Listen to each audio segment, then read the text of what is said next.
ವಿದ್ಯಾರ್ಥಿಗಳೇ, ನಾನು doctor Veerayya Hiremath, deputy superintendent of police Bailhongal. 26 June ಮಾದಕ ವಸ್ತುಗಳ ದುರುಪಯೋಗ ಹಾಗೂ ಅಕ್ರಮ ಸಾಗಣೆ ವಿರುದ್ಧದ ಅಂತಾರಾಷ್ಟ್ರೀಯ ದಿನವನ್ನಾಗಿ ನಾವು ಆಚರಿಸ್ತಾ ಇದ್ದೇವೆ.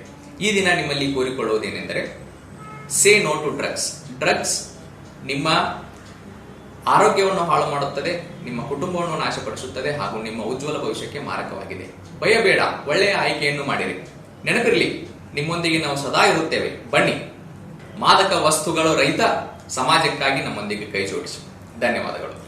ಸಮಾಜದಲ್ಲಿ ಮಾದಕ ವಸ್ತುಗಳ ಬಳಕೆ ಮತ್ತು ಅಕ್ರಮ ಸಾಗಾಟ ತಡೆಗಟ್ಟುವಲ್ಲಿ ಪೊಲೀಸ್ ಇಲಾಖೆ ಜೊತೆಗೆ ಸಾರ್ವಜನಿಕರು, ಪೋಷಕರು ಸೇರಿದಂತೆ ಇಂದಿನ ಯುವಜನತೆಯ ಸಹಕಾರವೂ ಅವಶ್ಯಕವಾಗಿದೆ ಎಂದು ಪಿಎಸ್ಐ ಗುರುರಾಜ್ ಕಲಬುರ್ಗಿ ಹೇಳಿದರು. ಅವರು ಗುರುವಾರ ಪಟ್ಟಣದ ಚೆನ್ನಮ್ಮ ಸಮಾಧಿ ರಸ್ತೆಯ ಘನಾಚಾರಿ ಶಿಕ್ಷಣ ಸಂಸ್ಥೆಯಲ್ಲಿ ಪೊಲೀಸ್ ಇಲಾಖೆಯಿಂದ ಅಂತಾರಾಷ್ಟ್ರೀಯ ಮಾದಕ ದ್ರವ್ಯ ವಿರೋಧಿ ದಿನಾಚರಣೆ ಕಾರ್ಯಕ್ರಮವನ್ನು ಉದ್ದೇಶಿಸಿ ಮಾತನಾಡಿ, ಯುವಜನತೆ ಭವಿಷ್ಯತ್ತಿನ ಉತ್ತಮ ಪ್ರಜೆಗಳಾಗಲು ಹಾಗೂ ಉತ್ತಮ ಸಮಾಜ ನಿರ್ಮಿಸಲು ವಿದ್ಯಾಭ್ಯಾಸದ ಕಡೆಗೆ ಹೆಚ್ಚು ಗಮನ ಹರಿಸಬೇಕು.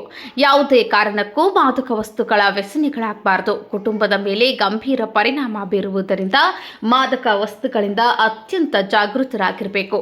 ಸ್ವಸ್ಥ ಸಮಾಜದಲ್ಲಿ ಆರೋಗ್ಯವಂತ ಜೀವನವನ್ನ ನಡೆಸಬೇಕು ಎಂದರು. ವಿಶ್ವದಾದ್ಯಂತ ಮಾದಕ ವಸ್ತುಗಳ ದುಶ್ಚಟಗಳಿಗೆ ಇತ್ತೀಚಿನ ವರ್ಷಗಳಲ್ಲಿ ಮಕ್ಕಳು ಮತ್ತು ಯುವಕರು ಹೆಚ್ಚು ಬಲಿಯಾಗುತ್ತಿದ್ದಾರೆ.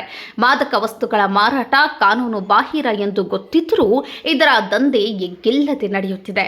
ಹತೋಟಿಗೆ ತರಲು ವಿಶ್ವದೆಲ್ಲೆಡೆ ಕಾನೂನು ಪ್ರಯತ್ನಗಳು ನಡೆಯುತ್ತಿವೆ. ಆದರೆ ಇದನ್ನ ಬುಡ ಸಮೇತ ಕಿತ್ತು ಹಾಕಲು ಸಾರ್ವಜನಿಕರ ಸಹಕಾರ ಅಷ್ಟೇ ಮುಖ್ಯ ಎಂದರು. ಪಿಎಸ್ಐಗಳಾದಂತಹ ಎಫ್ವೈ ಮಲ್ಲೂರ್, ಎಂವಿ ವಾಲಿಕಾರ್, ಘನಾಚಾರಿ ಮಹಾವಿದ್ಯಾಲಯದ ಉಪನ್ಯಾಸಕರು ಹಾಗೂ ವಿದ್ಯಾರ್ಥಿಗಳು ಇದ್ದರು. ಇದಕ್ಕೂ ಮೊದಲು ಪಟ್ಟಣದ ಚೆನ್ನಮ್ಮ ಸಮಾಧಿಯಿಂದ ಪ್ರಮುಖ ಬೀದಿಗಳಲ್ಲಿ ಮಾದಕ ವಸ್ತು ಜಾಗೃತಿ ಕುರಿತು ಜಾಥಾ ಜರುಗಿತು.